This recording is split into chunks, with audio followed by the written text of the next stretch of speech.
Hey guys, my name is Jordi Villa, and this is my career exploration project, My Future. I want to go into education. I want to be a teacher, and everything that comes with being a teacher. Why, you may ask? Well, I believe education is the pathway to success, and I believe it deserves that opportunity no matter what. Don't you agree? And also, think about it. If it weren't for the teachers we had in the past, we would not be here today. Let me say it in the words of Dr. Seuss. The more that you read, the more things you will know. The more that you learn, the more places you will go. And I am a strong believer in this statement. Because with education, so many more doors open your way. For myself, since I want to be a teacher, I also aspire to be an administrator, a principal, and eventually, one day, a superintendent. Who do I want to teach? I want to teach elementary school students because I believe that's where you can establish the foundations of their learning experience that will follow them throughout their lifetime. Especially children in inner city and at-risk and economically disadvantaged neighborhoods. Or as other people call it, the hood.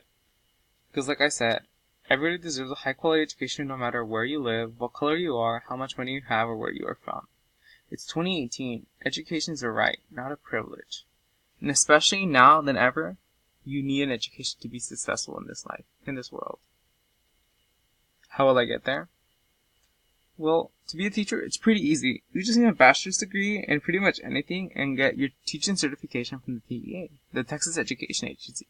But most importantly, I believe you need to have patience, be compassionate, be creative, have energy, and most important of all, show commitment to every child so he can succeed. I personally plan on attending U of H to get my Bachelor's of Science in Human Development and Family Studies, and then wish to receive my Master's in Educational Leadership from Texas A&M in College Station. Let's talk money. In this table here, I have listed various school districts throughout our area and their average entry-level salaries for their teachers. And also, I listed a couple from big cities across the nation. According to the U.S. Bureau of Labor and Statistics, the entry-level salaries for teachers in the Houston area are higher than average.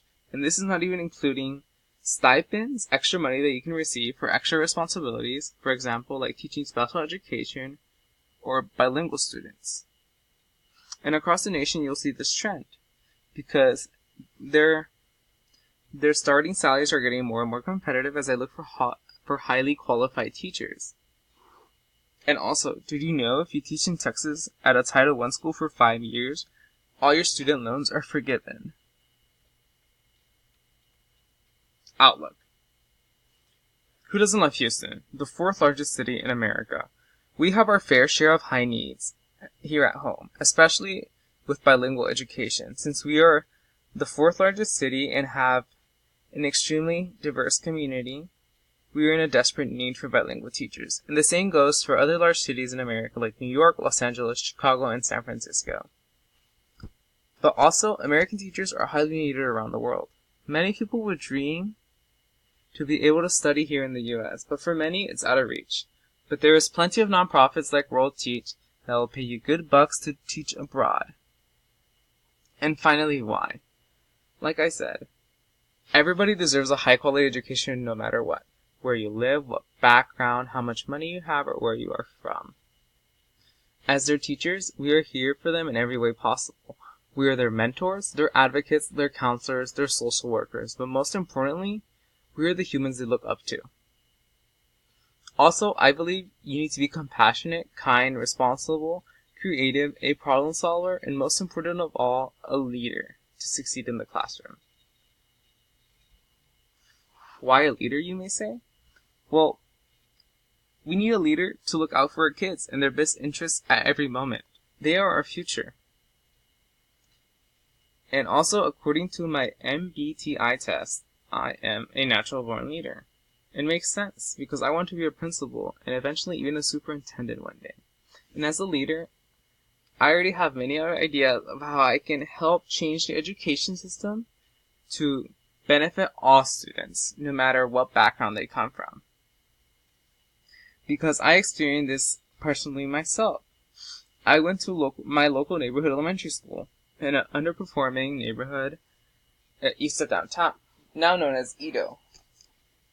Back then, our school was full of brown and black kids. Our school was old, run down, and the teachers didn't care. But later on in my academic life, I moved out into the suburbs and started attending new schools. Extremely diverse schools in the suburbs. Our parents loved it. They were really successful and helped us succeed in every way possible.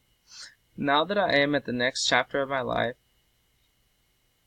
I have decided to make it a mission of mine to spread awareness and knowledge of the problems facing our inner city schools, because I came from there.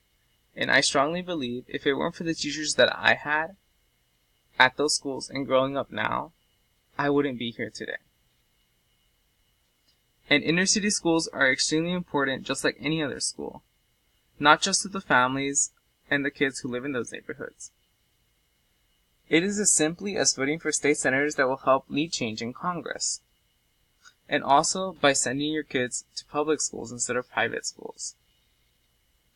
Just like how Todd Kimmock said in his Trust Ed article, schools have a lot of work to do to ensure that every student has access to high quality education regardless of the race, of socio-economic background. And I'm all here for that, like I said. It's 2018. Education is a right, not a privilege. And I cannot wait to start working in the classroom. Thanks.